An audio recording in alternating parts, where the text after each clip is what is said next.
Bienvenue à tous. On plonge aujourd'hui dans le monde de la finance avec les analyses de Tom Lee, Tom Lee, ouais.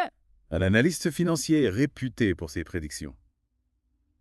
Disons, audacieuses. Audacieuse, ouais, c'est le mot. Mais pas toujours à côté de la plaque. Ah non. Souvenez-vous de 2023. Oui.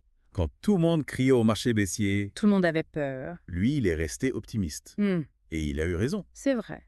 Donc, quand Tom Lee parle, On écoute. on tend l'oreille. Et là, figurez-vous qu'il prédit un marché haussier pour 2025, Ah oui, malgré la correction actuelle. Alors, la question, la grande question. est-ce qu'on suit son conseil? Est-ce qu'on achète la baisse? Acheter la baisse. Ou est-ce que c'est un signal d'alarme? C'est la question à 1 million d'euros. Exactement. Pour essayer d'y répondre, on va décortiquer les arguments de Tom Lee. Oui, On va les confronter un petit peu aux données historiques. d'accord. Et puis, on va essayer de comprendre les mécanismes derrière cette correction. Super. Alors, Tom Lee affirme que cette baisse n'est pas une crise. Mais plutôt une peur de la croissance. Hmm. Il va même jusqu'à recommander d'acheter la baisse, ce fameux « buy the dip ». Le buy the dip. Qu'en penses-tu? Est-ce que c'est vraiment le moment de se jeter sur les actions? Alors, acheter la baisse peut être une stratégie gagnante. Oui? C'est vrai, mais ce n'est pas sans risque. Bon. Il faut bien analyser la situation avant de foncer tête baissée. Oui. Tom Lee dit que cette correction est minime, Oui, de l'ordre de 5%. 5% seulement. Mais est-ce que c'est vraiment si simple? Voilà. Si on regarde l'historique du S&P 500, Oui. on voit que les corrections de 5% sont assez courantes, Ouais. environ 3 fois par an. Ah ouais. Par contre, les corrections de 10% sont plus rares, Oui. environ une fois tous les 3 ans. Donc si on suit cette logique, une correction plus importante est possible. Disons qu'il ne faut pas exclure cette possibilité. Ce n'est pas très rassurant tout ça. Actuellement, le S&P 500 a baissé de 1,2% sur la semaine, Oui? ce qui est relativement faible. Yeah. Il reste positif depuis le début de l'année, avec une hausse de 1,4%. Une baisse supplémentaire de 3-4% est envisageable. Oui. Mais ça ne signifie pas forcément un crash boursier imminent. D'accord, donc la correction est réelle. Oui. Mais pas nécessairement catastrophique pour l'instant. Voilà. Un autre point que Tom Lee soulève, et qui me semble important, Oui. c'est l'impact des tensions géopolitiques. Mhm. Il affirme que malgré les conflits en Ukraine et au Moyen-Orient, le Oui. marché américain est resté stable. D'accord. Il souligne même que sur les 15 dernières années, le S&P 500 a gagné plus de 700%, Oui. malgré de nombreuses crises. Hmm. Est-ce que ça veut dire que la géopolitique n'a pas d'impact réel sur les marchés? Oui. C'est une question complexe. Oui. Il est vrai que sur le long terme, les marchés ont tendance à surmonter les crises géopolitiques. Oui. Mais attention, il faut nuancer. Oui. Certaines crises ont eu un impact plus important que d'autres. Bien sûr. Prenons l'exemple de la crise de 2008. Déclenchée par la faillite de Lehman Brothers, Oui, je m'en souviens. elle a eu un impact mondial. Oui. Et a provoqué une récession majeure.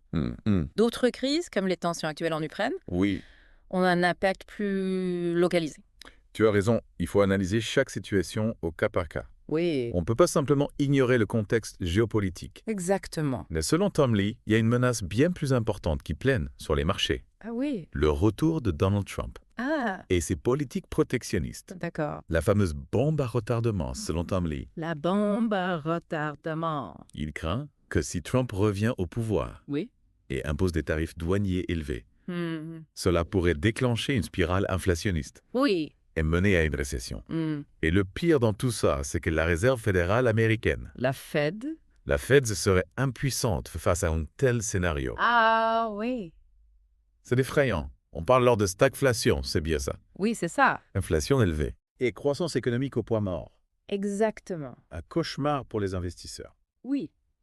Mais est-ce que le marché anticipe déjà ce risque, comme le suggère Tom Lee? Difficile à dire avec certitude. Oui. Si le marché était convaincu d'une récession imminente, Oui. on observerait probablement une chute beaucoup plus brutale des actions. Oui, c'est vrai. Pour l'instant, on voit une correction, Oui. mais pas une panique généralisée. Donc il y a de l'incertitude, mais pas encore de panique. Voilà. Et justement, face à cette incertitude, Tom Lee insiste sur l'importance du mental game de l'investissement. Ah oui, le fameux mental game. Un aspect qu'on oublie souvent. Tom Lee est un grand fan de Warren Buffett. Oui. Et il reprend souvent sa célèbre citation « Soyez avides quand les autres ont peur ». Ah oui. Il compare même les investisseurs à des homards. Aux homards. Pour grandir, ils doivent muer. Hmm. Et ce processus est inconfortable. Oui. De la même manière, les investisseurs doivent traverser les périodes de baisse Oui. pour en sortir plus fort. La métaphore du homard, c'est original. Oui.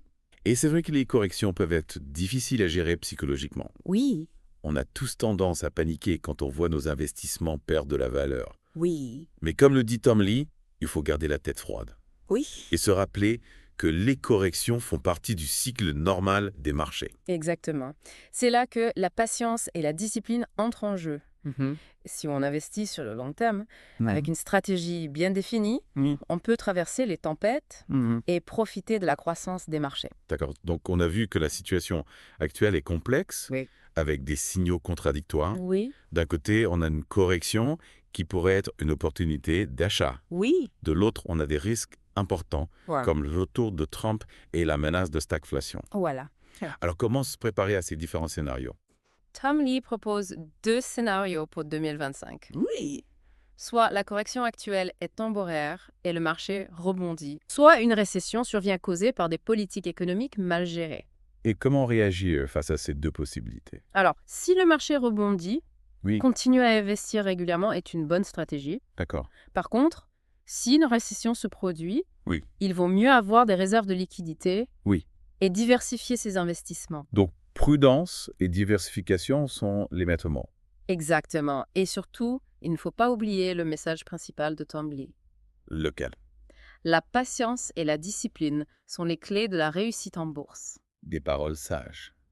Mais on arrive à la question qui brûle les lèvres de tout le monde. Oui. Est-ce que Tom Lee a raison? Ah, Est-ce que 2025 sera une année haussière? c'est la grande question. Et malheureusement, je n'ai pas de boule de cristal. Dommage. Mais ce que je peux dire, c'est que Tom Lee a un historique de prédictions justes Oui. et ses analyses sont toujours intéressantes à suivre. En effet. Alors, chers auditeurs, la balle est dans votre camp. Oui. Si vous deviez prendre une décision aujourd'hui, achèteriez-vous? Vendriez-vous? Ou attendriez-vous? Ouais. Quels sont les facteurs qui influenceraient votre choix? Bonne question. Réfléchissez bien et on se retrouve dans la deuxième partie de cette exploration pour approfondir ces questions. À bientôt. Avant de se précipiter à acheter ou à vendre, on va se poser la question fondamentale. Oui. Qu'est-ce qui motive réellement cette correction? Est-ce une simple réaction émotionnelle Ouais. des investisseurs ou existe-t-il des raisons fondamentales qui justifient cette baisse? C'est une excellente question. On a parlé des craintes liées au retour de Trump Oui. et à la menace de stagflation. Mais est-ce que ce sont les seuls facteurs en jeu? Pas nécessairement. Il ne faut pas oublier d'autres éléments importants, Lesquels? comme la hausse des taux d'intérêt décidée par la Fed, Ah oui. l'inflation qui reste persistante Oui. et bien sûr les tensions géopolitiques que l'on a déjà évoquées. Tous ces facteurs peuvent créer un climat d'incertitude. Oui. Et inciter les investisseurs à la prudence. Face à cette multitude de facteurs, comment savoir si la correction est justifiée ou exagérée? On se sent un peu perdu. C'est là que l'analyse fondamentale entre en jeu. Ah oui.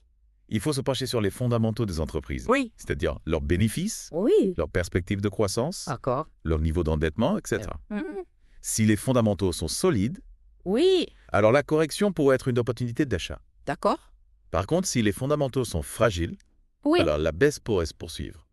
D'accord. Il faut donc creuser un peu plus loin que les gros titres Oui. et les émotions du marché. Exactement. Intéressant. Et si on revient à Tom Lee et à son conseil d'acheter la baisse, Oui. est-ce que ça signifie qu'il faut acheter n'importe quelle action? Absolument pas. Acheter la baisse ne veut pas dire acheter aveuglément. D'accord. Il faut toujours faire ses propres recherches. Ouais. Et choisir des entreprises qui ont un potentiel de croissance à long terme. N'oublions pas que la bourse est un marathon, Oui. pas un sprint. Un excellent rappel. Justement, en parlant de long terme, on a vu que Tom Lee prédit un marché haussier pour 2025. Oui. Mais sur quelle base s'appuie-t-il pour faire cette prédiction? Quels sont ses arguments? Il se base sur plusieurs facteurs. Oui. Il y a bien sûr la croissance économique mondiale, la baisse des taux d'intérêt attendus dans les années à venir, Oui. et l'innovation technologique qui continue de stimuler la création de nouvelles entreprises, Oui. de nouveaux secteurs. D'accord. C'est ce qu'on appelle les moteurs de la croissance. Donc un scénario plutôt optimiste. Oui, c'est une vision optimiste, D'accord. mais pas forcément irréaliste. Non. L'économie mondiale a connu des périodes de forte croissance par le passé. Oui. Et il n'y a aucune raison de penser que cela ne se reproduira plus. Non. Le potentiel est là. Bien sûr, il y a toujours des risques, on l'a bien compris. Mais si on suit la logique de Tom Lee, il vaut mieux être optimiste et profiter des opportunités qui se présentent plutôt que de rester sur la touche par peur de perdre. Tout à fait. C'est une question de mentalité. Comme le dit le proverbe, qui ne risque rien n'a rien. Ah oui. Bien sûr, il faut prendre des risques calculés. Oui. Et ne pas mettre tous ses œufs dans le même panier. C'est ça. La diversification, c'est la clé. La diversification, toujours la diversification. On y revient toujours. Oui. Et pour ceux qui hésitent encore à investir, Tom Lee a une dernière recommandation qui me plaît beaucoup. Investissez en vous-même. Ah oui, c'est une recommandation qu'il approuve à 100%. Ah oui. Le meilleur investissement que vous puissiez faire, Ouais. c'est d'investir dans votre propre éducation. D'accord. Vos compétences, votre santé. Oui. C'est un investissement qui vous rapportera des dividendes toute votre vie. Des paroles sages pour conclure cette deuxième partie de notre exploration. Merci. On a décortiqué les arguments de Tom Lee. Analysez les risques et les opportunités. Mm. Et surtout compris que l'investissement est un jeu de patience et de discipline. Exactement. Dans la troisième partie, on va aller encore plus loin, Oui. en explorant des stratégies concrètes pour naviguer sur les marchés, D'accord. que ce soit en période de hausse ou de baisse. Intéressant. Alors, restez avec nous. Et nous voilà de retour pour la troisième partie de notre exploration. On a beaucoup parlé de théorie, mais maintenant, place à la pratique. Comment on applique ces conseils? Comment on navigue sur les marchés? Ah, la pratique. On a vu que Tom Lee recommande d'acheter la baisse. Oui. Mais attention, cette stratégie n'est pas sans risque. Non. Il faut savoir choisir ses moments d'entrée. Ne pas se précipiter sur la première baisse venue. Justement, comment choisir le bon moment? Y a-t-il des signaux, des indicateurs? Il existe plusieurs outils à notre disposition. Oui. Prenons l'analyse technique, par exemple. L'analyse technique. Elle consiste à étudier les graphiques boursiers pour identifier des tendances, des figures, des niveaux de support et de résistance. Un peu comme un jeu de piste. Ah oui? Et puis, il y a l'analyse fondamentale, Oui, on en a parlé. qui consiste à étudier les fondamentaux des entreprises. Leurs bénéfices, leurs perspectives de croissance, Voilà. leur niveau d'endettement. Exactement. Donc, il faut combiner plusieurs approches Oui. pour avoir une vision globale et prendre des décisions éclairées. C'est ça. Pas simple. Et si on n'a pas le temps ou les compétences pour faire toutes ces analyses? Pas de panique. Ah, Il existe des solutions pour les investisseurs Oui. qui n'ont pas forcément le temps ou l'expertise Oui. pour gérer leur portefeuille eux-mêmes. D'accord. On peut faire appel à un conseiller financier Oui. qui va nous accompagner dans nos choix, D'accord. ou bien investir dans des fonds d'investissement oui. qui sont gérés par des professionnels. C'est vrai. Il y en a pour tous les goûts et tous les niveaux d'expertise. Ouais. Et si on veut suivre la philosophie de Tom Lee, qui mise sur la croissance à long terme, Oui. quel type d'investissement privilégié? Tom Lee est un grand défenseur de l'investissement dans les actions, Hmm. et plus particulièrement dans les actions des entreprises innovantes, D'accord. celles qui sont à la pointe de la technologie, Oui. qui ont le potentiel de révolutionner leur secteur. Les fameuses entreprises de croissance. Exactement. Celles qui ont un potentiel de croissance élevé, Oui. mais qui peuvent être plus volatiles. Plus risqué. L'investissement dans les entreprises de croissance peut être très rentable. Oui. Mais il faut être conscient des risques. Ça. Il faut avoir une vision à long terme, être prêt à accepter des fluctuations importantes et ne pas paniquer en cas de baisse. Garder son sang-froid. Donc on revient toujours au mental game. Oui. La patience, la discipline, la capacité à gérer ses émotions. Tout à fait. Des qualités essentielles pour réussir en bourse. Surtout quand on investit dans des entreprises de croissance. Oui. Et par terminer en beauté, quel serait ton conseil ultime pour nos auditeurs qui veulent se lancer dans l'aventure de l'investissement? Mon conseil, ce serait de commencer petit à petit, avec un montant que vous êtes prêt à perdre Oui. et d'apprendre progressivement. D'accord. Il existe de nombreuses ressources disponibles pour se former à l'investissement. Des livres, des sites web, des formations en ligne. Oui. L'important, c'est de se lancer, de faire ses propres expériences et surtout de ne pas avoir peur de faire des erreurs. Oui. C'est en faisant des erreurs qu'on apprend le mieux. De précieux conseils. Un grand merci pour ton expertise et merci à vous, chers auditeurs, d'avoir suivi cette plongée dans le monde de la finance avec nous. On espère que vous avez appris des choses et que vous vous sentez mieux armés pour naviguer sur les marchés. N'oubliez pas que l'investissement est un marathon, pas un sprint. La patience, la discipline et l'apprentissage continu sont les clés du succès. On se retrouve bientôt pour une nouvelle exploration. D'ici là, bon vent sur les marchés financiers.